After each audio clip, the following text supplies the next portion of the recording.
Hello and अस्सलाम वालेकुम। Welcome to travel X by Haseeb. मेरा नाम हसीब है और आपको पता है मैं आपके लिए यूट्यूब पे वीज़ा और इमिग्रेशन रिलेटेड वीडियोस बनाता रहता हूँ।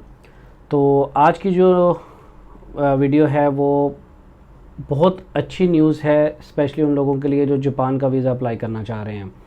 तो वीडियो शुरू करने से पहले जैसे मैं हमेशा कहता हूँ कि अगर अभी तक चैनल को सब्सक्राइब नहीं किया तो चैनल को सब्सक्राइब कर दो, और अगर वीडियोस पसंद आए तो उनको लाइक लाजमी कर दिया करो, ठीक है।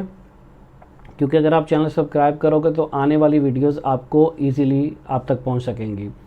तो जापान का वीज़ा आपको पता है कि जैसे स्पेशली अगर पिछले दिनों कुछ बात की जाए 2-3 महीने की, तो जीसीसी कंट्रीज से स्पेशली सऊदीया से या दुबई से इसको लगाना बड़ा प्रॉब्लम हो रहा था। अगर मैं दुबई की बात करूं तो वहाँ पे वो इतना रश हो गया था एम्बेसी के पास कि उनको अपॉइंटमेंट सिस्टम करना पड़ गया। और अगर मैं सिर्फ आज के दिन की तक की बात करूं तो अपॉइंटमेंट मिलना बहुत मुश्किल थी। आपको सिर्फ 1 घंटा दिया जाता था, उसके अंदर आपको ईमेल करनी है। अगर उस ईमेल का जवाब उस दिन आ गया तो आपको अपॉइंटमेंट वो दे देते थे, और वो भी अपॉइंटमेंट कोई 5-10 दिन, 20 दिन, 25 दिन के बाद की होती थी। और अगर आपको जवाब नहीं आया तो फिर से नेक्स्ट डे आपको पूरा रिवाइज़ करना पड़ेगा, बार बार ईमेल करनी पड़ेगी, और जब तक आपको जवाब नहीं मिलता आपका टाइम ज़ाया था, ठीक है। लेकिन अब जापान गवर्नमेंट ने उन लोगों के लिए बड़ी आसानी कर दी है जो लोग सऊदीया में रह रहे हैं, जो लोग दुबई के अंदर रह रहे हैं। यानी कि सबसे पहला मुश्किल तो आपकी ये जो है वो ख़त्म होगी कि किसी किस्म की आपको अपॉइंटमेंट अब चाहिए नहीं। यानी कि जापान वीज़ा अप्लाई करने के लिए आपको अपॉइंटमेंट की ज़रूरत ख़त्म हो गई। दूसरा, आपको अब जापान एम्बेसी विज़िट ही नहीं करनी पड़ेगी। हाँ जी, आप घर में बैठकर जैसे आप यूएसए का वीज़ा अप्लाई करते हो, जैसे आप यूके का वीज़ा अप्लाई करते हो, आप वैसे ही ऑनलाइन एक ई वीज़ा सिस्टम जापान शुरू कर रहा है, ठीक है। जो कि एक दिन के बाद यानी कि 27 मार्च 2023 से स्टार्ट हो रहा है। उसको कैसे अप्लाई करना है, क्या क्या डॉक्यूमेंट्स चाहिए, मैं पूरा तरीक़ाकार आपको अभी बता देता हूँ। आप इसको अप्लाई करो क्योंकि स्टार्ट में वीज़ा मिलने के चांसेस बहुत अच्छे होते हैं, ठीक है। तो अब चलते हैं सबसे पहले कि इसको अप्लाई कैसे करना है। इसकी जो अप्लाई करने का तरीक़ाकार है वो ये है कि आप सबसे पहले तो आप ये सुन लो कि आप पाकिस्तानी हो, इंडियन हो, कोई भी नेशनल हो, जीसीसी की सब कंट्रीज़ में ये आपको फैसिलिटी नहीं मिलेगी। ये फैसिलिटी आपको मिलेगी यूएई के अंदर, यानी कि दुबई, अबू धाबी या जितने भी 7 स्टेट्स हैं। आप सऊदीया में रहते हो तो आपको मिलेगी। ओमान, बहरीन वालों को अभी ये फैसिलिटी नहीं है, शायद फ्यूचर में मिल जाए, ठीक है। वो लोग अभी एम्बेसी में ही जाके अप्लाई करेंगे। अब अगर आप सऊदीया में रह रहे हो, आप यूएई के अंदर रह रहे हो, आप पाकिस्तानी हो, इंडियन हो, बांग्लादेश से हो, नेपाल से हो, कहीं से भी हो, आप जापान का ई वीज़ा आप ले सकते हो क्योंकि तमाम रेजिडेंट्स के लिए ये ऑफ़र जापान ने निकाली है। अप्लाई करने के लिए वेबसाइट मैं नीचे बता रहा हूँ। सबसे पहले आपने लॉगिन करना है, ठीक है। लॉगिन करने के बाद वहाँ पे आपने अप्लाई वीज़ा पे क्लिक करना है। जैसे ही आप अपना अप्लाई वीज़ा पे क्लिक करोगे तो आपसे वो पोर्ट ऑफ कंट्री पूछेगा कि आप कहाँ से अप्लाई कर रहे हो। तो आपने अपना जहाँ से भी सऊदीया से या दुबई से, यूएई से यानी कि कर रहे हो वो सिलेक्ट करोगे। आप अपनी नेशनलिटी सेलेक्ट करोगे। उसके बाद वो आपसे डॉक्यूमेंट्स मांगेगा जो कि आपने अपलोड करने हैं। वो चाहे पीडीएफ में आप कर दो या जेपीजी में कर दो। फ़ोटो जो है वो आपकी अच्छी क्वालिटी में होनी चाहिए। डॉक्यूमेंट्स की लिस्ट मैं स्पेशली दुबई वालों के लिए भी बता देता हूँ और सऊदीया वालों के लिए भी, ठीक है। तो डॉक्यूमेंट्स मोस्टली जैसे हर कंट्री के लिए होते हैं वही सेम है, लेकिन अब आसानी ये हो गई है कि आपने इनको सिर्फ अपलोड करना है, ठीक है। सबसे पहले तो जी आपका पासपोर्ट की स्कैन कॉपी ये आपने वहाँ पे अपलोड करनी है, ठीक है। फर्स्ट 2 पेजेस आप अपलोड कर दो या जहाँ पे आपकी स्टैम्प हुई है बाकी वो भी आप कर दो तो कोई इशू नहीं है, ठीक है। लेकिन पासपोर्ट एटलीस्ट 6 मंथ का आपका वैलिड होना चाहिए, ठीक है जी। अब सेकंड वहाँ पे ऑप्शन है जी आपसे फ़ोटो वाइट बैकग्राउंड के अंदर आपको चाहिए जी, और ये पासपोर्ट साइड होगी। ये आप किसी भी स्टूडियो में जाओगे, आप उन्हें बता दो कि मैंने ऑनलाइन वीज़ा अप्लाई करना है, तो वो आपको वो फ़ोटो जो है बना के आपके व्हाट्सएप में या ईमेल में कर देंगे। उसके बाद आपके पास आपका आइडेंटिटी कार्ड, यानी कि जिस तरह आपका आईडी कार्ड जिसे कहते हैं, वो आपके पास यूएई का या सऊदीया का वो होना लाजमी है, ठीक है।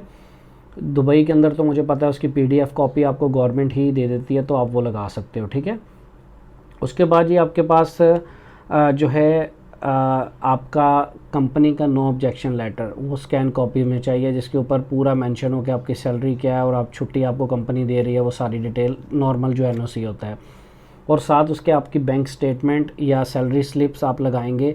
बैंक स्टेटमेंट जो है आपकी वो लगी होनी चाहिए लास्ट जो है 6 मंथ की, वैसे 3 मंथ्स की भी चलती है, लेकिन मैं रेकमेंड करूँगा आप 6 मंथ की लगा लो, ठीक है। वो पीडीएफ में आपने बैंक से लेकर स्कैन करनी है, वो ऑनलाइन वाली नहीं चलानी है, आपने बैंक से लेकर जो स्टैंप हुई होगी उसको स्कैन कर लेना है और उसकी पीडीएफ कॉपी अपलोड कर देनी है, ठीक है। उसके बाद आपका एक ट्रैवल प्लान आएगा, ठीक है। वहाँ पे एक ऑप्शन आ रही होगी आपका शेड्यूल ऑफ स्टे, वहाँ पे आपने वो अपना पीडीएफ में एक ट्रैवल प्लान जो है अपलोड कर देना है कि आप कितने दिन के लिए जा रहे हो, आप कहाँ पे रुकोगे, कहाँ जाओगे, बड़ा इजी है, ये भी बन जाता है, ठीक है। उसके बाद आपकी होटल बुकिंग जो है वो आपने होटल इन्फॉर्मेशन के अंदर अपलोड कर देनी है। वो आप booking.com से बिल्कुल उसे फ्री कैंसिलेशन वाला अपलोड कर लो, या अगर आप उसे दूसरा भी कर सकते हो, क्योंकि वीज़ा ई वीज़ा के जो चांसेस हैं वो 5 days 7 days या मैक्सिमम में भी 24 आवर 48 आवर्स में आ जाए, क्योंकि अभी इसका स्टार्ट नहीं किया उन्होंने, सिर्फ 2 दिन के बाद स्टार्ट हो रहा है 27 मार्च से, तो होपफुली कि हमें पता चल जाएगा वो कितने टाइम में वीज़ा आ रहा है, ठीक है। उसके बाद आपका जो एक वीज़ा परमिट कॉपी है यूएई की या सऊदीया की। यूएई में तो अभी आपको वर्क परमिट आपके पासपोर्ट के ऊपर वो जो वीज़ा कॉपी है नहीं पेस्ट होता, तो आप आईसीआई की ऐप से डाउनलोड करके वो लगा सकते हो। आईडी अलग लगाना है, ये अलग लगाना है, दोनों को मिक्स नहीं करना। और सऊदीया का भी आप अपना वीज़ा कॉपी लगा सकते हो, ठीक है। तो ये जो डॉक्यूमेंट्स हैं सिंपल वही डॉक्यूमेंट्स हैं जो पहले हम लोग जापान एम्बेसी में देते थे, लेकिन अब हमें ये सहूलत मिल गई है कि हम इन्हें अपलोड करें और हमारा ई वीज़ा मिल जाए। अब जैसे ही आप ये अप्लाई करोगे पेमेंट का ऑप्शन आएगा। अब आपसे जो है वो पेमेंट कितनी लेता है, हर कंट्री की अलग है, जापान के लिए वो आप अपने क्रेडिट कार्ड से पे कर दोगे। तो उसके दौरान उसके बाद आपका जो है जो भी उनका टाइम पीरियड होगा उसके दरमियान आपको जवाब आ जाएगा कि आपका वीज़ा अप्रूव है या रिजेक्ट है, ठीक है। और उसके बाद आपने जब आपका वीज़ा अप्रूव हो जाता है तो उसके बाद ऐप में जाके एक इशुएंस नोटिस लाजमी डाउनलोड करना है। ये मैं अभी से आपको बता रहा हूँ, उसको डाउनलोड पीडीएफ में आपने करना है, या क्योंकि जब आप जापान में जाओगे आपसे पोर्ट ऑफ एंट्री में एयरपोर्ट पे वो आपको शो करवाना पड़ेगा, वरना आपको एंट्री नहीं मिलेगी, ठीक है। वो समझ लो कि वीज़ा कॉपी होता है, वो आपको डाउनलोड करना पड़ेगा। यहाँ पर मैं एक और बात क्लियर कर दूं कि कुछ लोगों के माइंड में ये होगा कि अब जापान जाना उनके लिए इजी है, ई वीज़ा मिलेगा और वो वहाँ जाके अपना असाइलम केस कर देंगे। नहीं, जैसे ही आप जापान जाओगे तो देयर इज़ 2 ऑप्शंस। आपको एक फॉर्म दिया जाएगा कि क्या आप जापान में असाइलम तो अप्लाई नहीं करोगे, तो आप जब उसके ऊपर ऑप्शन आपको यही होगा कि येस और नो। अगर आप उसे येस कर दोगे तो आपको एक साइड दूसरी जगह पे लेके जाया जाएगा जहाँ पे उनका वो एक पूरा पैनल है, वो आपसे इंटरव्यू करेगा कि यू आर एलिजिबल और नो, और 99% है चांसेस कि आपको वापस ही डिपोर्ट कर देंगे। और अगर आपने उसके ऊपर साइन कर दिया कि मैं असाइलम नहीं करूँगा, मैं सिर्फ विज़िट करने के लिए आया हूँ, मैं जापान को देख के वापस चला जाऊँगा, तो आपसे वहाँ पे एक सिक्योरिटी बॉन्ड जो है वो गवर्नमेंट का होगा। अब वो कितने का मुझे पता नहीं, क्या उस पर फ़ाइन आएगा, अभी तक उसकी कोई डिटेल्स अवेल नहीं हुई हैं, तो वो आपसे साइन करवा लिया जाएगा।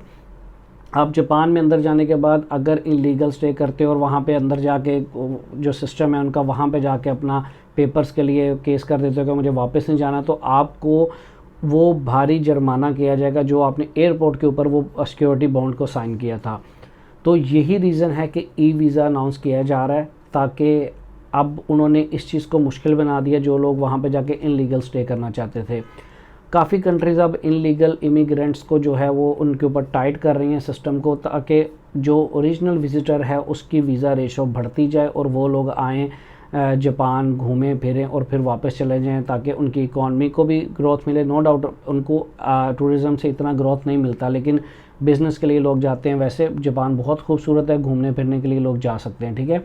और ये जो मैंने आपको ऊपर फैसिलिटी बता दी है, ये थी आपकी यूएई के लिए और सऊदीया के लिए। इसके अलावा जो पाकिस्तानी, इंडियन या जो भी मेरे भाई किसी भी और कंट्री में रहते हैं वो लोग भी अप्लाई कर सकते हैं। उसमें सिंगापुर है, उसके बाद यूएसए है, वहाँ पे रेजिडेंट हो आप, ठीक है, क्योंकि रेजिडेंट को तो वीज़ा लेना पड़ता है। अब और कनाडा है, उसके अलावा कुछ कंट्रीज़ और भी हैं, उसकी लिस्ट जो है मैंने अपने फेसबुक पेज पे लगा दी है, ट्रैवल एक्सप्रेस सीवा, वहाँ पे देख सकते हो।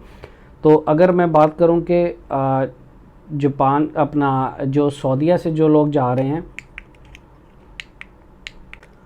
अच्छा मैं बात कर रहा था कि जो लोग सऊदीया से जा रहे हैं उनके लिए क्या डॉक्यूमेंट्स हैं, तो भाई आपके लिए भी वही डॉक्यूमेंट्स हैं जो यूएई के लिए मैंने बता दिए हैं, ठीक है।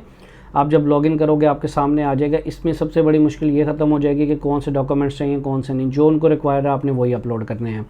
ये फैसिलिटी यूएई और सऊदीया के अलावा ब्राज़ील में या कंबोडिया में, कनाडा में, मंगोलिया में, सिंगापुर में, साउथ अफ्रीका में, ताइवान में, या यूके के अंदर जो पाकिस्तानी रहते हैं, या यूएसए के अंदर, उन सब के लिए फैसिलिटी है। पाकिस्तानी, इंडियन, ब्राज़ील में, इन कंट्रीज़ के अंदर कहीं भी आप लोग रहते हो तो आप जापान का वीज़ा अप्लाई कर सकते हो।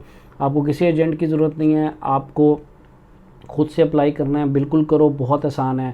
हाँ, अगर आपको ट्रैवल प्लान बनाने में कोई मुश्किल आ रही है तो आप मुझसे कांटेक्ट करो, मैं ट्रैवल प्लान आपको बना दूंगा। उसके नॉमिनल से चार्जेस होंगे। एयर टिकट जो है वो आप देखो बाहर से लोगे तो डमी मिलेगा, खुद से बुक अगर आपको जाना ही जाना है तो उसका अपना रिफ़ंड वाले ऑप्शन वाला कर लो कि इन केस आपका वीज़ा नहीं लगे तो पूरे पैसे वापस ले लो। अगर फिर भी आपको एयर टिकट जो वीज़ा के लिए चाहिए तो आप मुझसे ले सकते हो, उसके नॉमिनल से चार्जेस हैं। आप मेरे Facebook page travel X by Haseeb पे कॉन्टैक्ट करके टिकट की कॉपी ले सकते हो, ठीक है। और इसके अलावा एनओसी आपको कंपनी आपके दे देगी, फ़ोटो आपको स्टूडियो से बन जाएगा, एक कवर लेटर है वो आपको लगाना है तो लगाओ, उसकी कोई ज़रूरत नहीं है क्योंकि इसमें मांगा ही नहीं गया, ठीक है। वीज़ा कॉपी, पासपोर्ट कॉपी आपकी अपनी है, तो इससे आसान वीज़ा लगाना मेरे ख्याल से कोई भी नहीं हो सकता। तो जैसे ये स्टार्ट होता है, स्टार्ट में ज़्यादा चांसेस होते हैं, अपना वीज़ा ले लो, ये वीज़ा कॉपी है। और अगर विज़िट करने जाना है, अगर आप जस्ट ये सोच रहे हो अब कि मैं वीज़ा लेके रख लूँगा तो उसका फ़ायदा नहीं है, अगर आपको विज़िट करना है तो ये काम आएगा। उम्मीद है आपको वीडियो पसंद आई होगी। अगर आपको वीडियो पसंद आई है तो नीचे लाइक का बटन दबा दो, और चैनल अभी तक आपने सब्सक्राइब नहीं किया तो कर दो, क्योंकि इंशाल्लाह कोशिश होगी आने वाले दिनों में भी जो लेटेस्ट अपडेट्स आएंगे वीज़ाज़ के आपके साथ शेयर करता रहूँ। अपना बहुत सा ख्याल रखना, टेक केयर, अल्लाह हाफिज़।